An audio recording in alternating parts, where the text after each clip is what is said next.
What makes a great module great?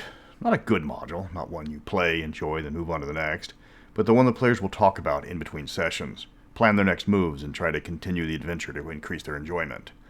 That's the question behind the latest remaster, Test of the Warlords. This is the adventure that let the players know they've made it. They were done with hacking through dungeons. They were recognized by the powers that be, given increased duties and responsibilities, and expected to act like it. Welcome to Mystara. I'm Mr. Welch, and you're in the big leagues now. Test of the Warlords, code CM1, was the first companion-level module. It served as the backdrop for the next 3 companion modules, meaning you can run Earthshaker, Deathstride, or Saber River as a supplemental adventure, while you wait a turn for Warlords to get done. It was written in 1984 by Douglas Niles, with Caldwell and Easley sharing the cover and interior art credits respectively.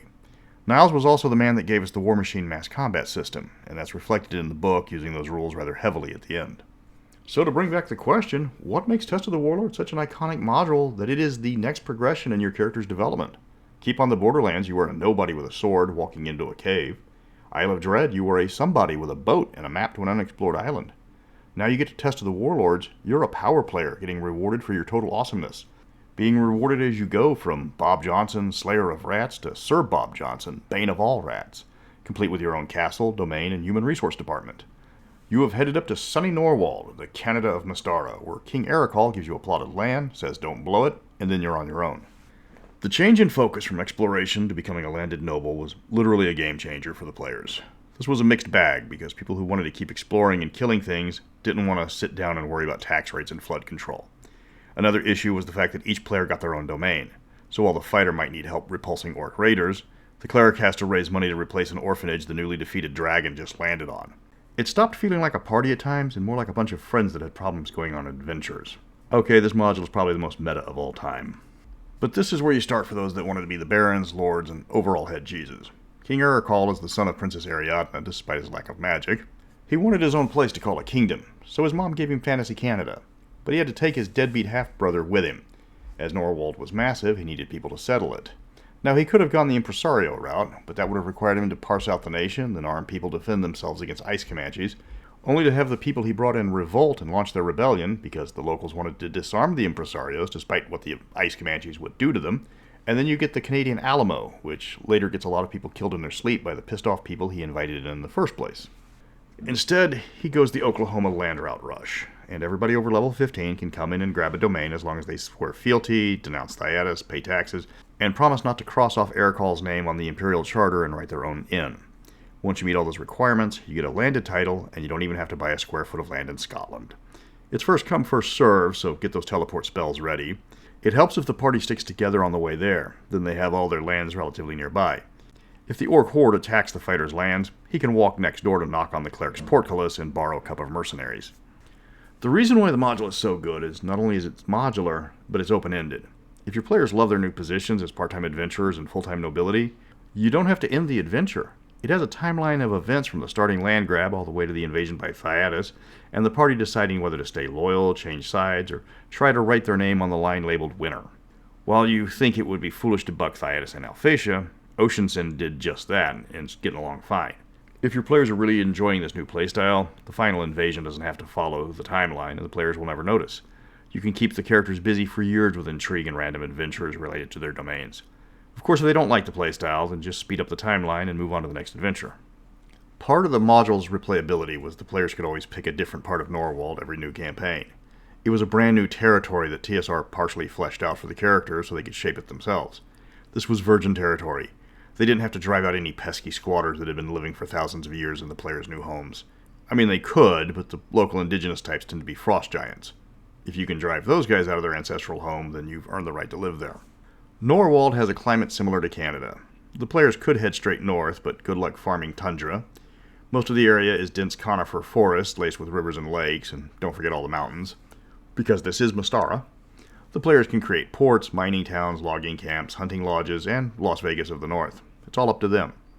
This is a total sandbox. They get to define the borders of the sandbox. Remember, go too far west and you run into the nightmare realm of Denegoth.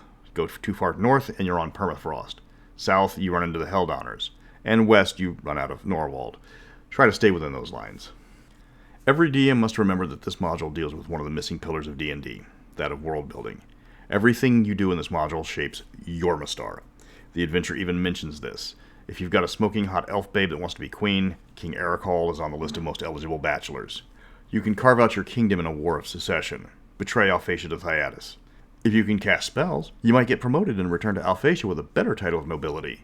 Just wave goodbye to all those fighter and thief losers you used to call friends. Because this game is all about world building, none of this module is canon. It was retconned pretty hard when Dawn of the Emperors came out anyways.